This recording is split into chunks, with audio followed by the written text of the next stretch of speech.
All right, so we're going to go through how to purchase cards in Mission Control. And I got here by going to the navigation and the store page. And as you can see, you have all of the different technology on Mars, as well as astronauts, vehicles, equipment. You can filter over here by specialty. So if I'm the technician specialty, these are the relevant cards for that specialty that help you level up. As an operator, I'm really focused on these cards, so I might decide to basically purchase these over others. You can also filter by resource production, so if you want a specific resource type, you can filter it here and it will show you the cards that produce that resource.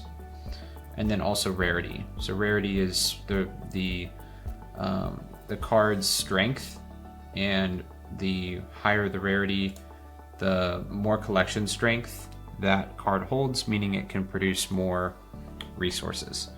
So as you can see up here, I have my wallet connected and it loads in my balances. I can purchase items with Marcia, with Wax, as well as store credit, which is when I sell cards back to the store, I can get store credit for that and then use that to buy cards. So we're going to start by purchasing a starter pack. Starter packs contain 10 different cards. You can see the cards here, and they're basically Mega Power Reactor. There's some food producing technology, a few astronauts. So it's a good starting inventory for us. And this one has 10 collection strength because it has 10 cards in it that are standard. So we're going to press buy, and you can see up here this card just got green. So we're going to click that, and then this is the purchase modal, so you can filter or you can select what token you want to buy with. We're going to choose Wax, and then we are going to press purchase. That asks us to approve the transaction. And the purchase was successful. So now the cards are loading into my inventory. You can see my collection strength going up. And we're going to press continue. So now if I go to my collection, you can start seeing that the cards are getting populated into the different item types. And once this is done minting, you'll see my collection strength update to 10. Okay, so we're gonna head back over to the store page and make a few more purchases. So I want to get a couple more power producing items. So I'm going to select power, and you can see here there's the solar panel field. If I click on the magnifying glass, you can actually see the amount of power in Marcia that this particular card will produce. And this is handy if you want to just quickly make a calculation on what this would affect, how this would affect your resource chain. If I choose a card like the stainless steel one, not only is there some pretty cool animation here, but you can see that the power in the Marcia is increased because this is a more powerful card. So what I'm going to do is I'm going to buy a shadow version of the solar panel field. And the other thing to note is that if it's a new piece of Mars technology, one that's been added to the game rather recently, there's typically a low price impact on the card, meaning that the price will increase less per purchase until a certain threshold. So it's basically a good time to purchase that technology. Think of it almost as a subsidy for new technology on Mars. And this APR value is also calculated based on the resources that the card produces, the market prices of those resources versus the cost of the card itself. So typically positive APRs are better buys than negative APRs for the Mars settlement. So I'm going to purchase one of these, and maybe I'll buy one of these mega power reactors as well.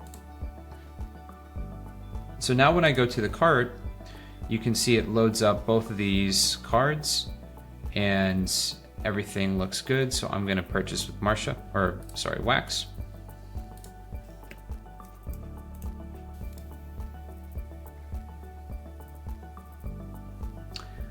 And you can see that my cards have come in. So we're going to press continue there. And yeah, we've successfully purchased a few individual cards as well. So that's how to use the store to purchase new inventory for your collection. So one interesting alternative to the main Mission Control store is to go on secondary marketplaces and purchase NFTs directly on there. And these marketplaces are basically you're purchasing NFTs from other players.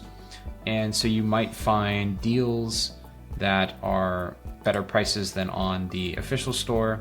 And you'll also find, potentially bundles or super rare cards. So as you can see here, there's some sponsorship cards and there's also ownership cards on the secondary marketplaces. So if you wanted to purchase one of these instead of earning it in the game through expansion missions or crafting, you can go on a secondary marketplace and purchase them here. Atomic Hub is probably the most popular on the Wax blockchain. It's atomichub.io. And the way to purchase things on here is really simple. You just click into one of the listings, you press buy now, and you make sure it's the official Thrive on Mars collection. And then when you press OK, let's go, it's going to bring up this. You can also purchase with a credit card, and when you press buy, it will send the transaction and send your wax to the seller, and the seller sends the card to you, all in that transaction. So that's how to use the store. There's also unique collectibles that have been released throughout the years of the game, and you can also do auctions. So very similar to the buy now, but if you have the highest bid, you'll win the card. So as you can see, it's pretty easy to navigate. All the filters are over here for rarity and name, and it's a great way to also find those deals for your collection. Since we're using the Wax wallet to purchase cards in our store, I wanted to quickly go through a few things that might happen if you're new to Wax and you haven't really set up your wallet. So Wax is unique in that you don't pay gas fees to buy NFTs on the blockchain. Instead, you stake a small amount of Wax to cover transaction throughput, which resets daily. So CPU and net are the two resources that deal with transaction throughput, and each transaction is basically when you purchase a card in this case. We don't really have to worry about RAM, which is another resource that is tied to the wallet. This is typically for if you're building stuff on the blockchain and you want to push that data to the blockchain. So what we need to do to increase our CPU and net is we're going to go to any block explorer for Wax. Waxblock.io is the one that we use. And then you go to the wallet tab and manage CPU and net. Make sure you're on the stake tab. And then here you can basically fill out, whatever you want to stake. The nice thing is at any time you can unstake your resources. So right now I have 60 Wax staked in CPU and 10 in net. If I wanted to get that Wax back, I can always do that. But, basically anywhere around maybe 50 to 100 Wax for CPU will be more than enough to process most transactions. sometimes less if the network's less busy, but you can use your judgment there. And you'll just press stake.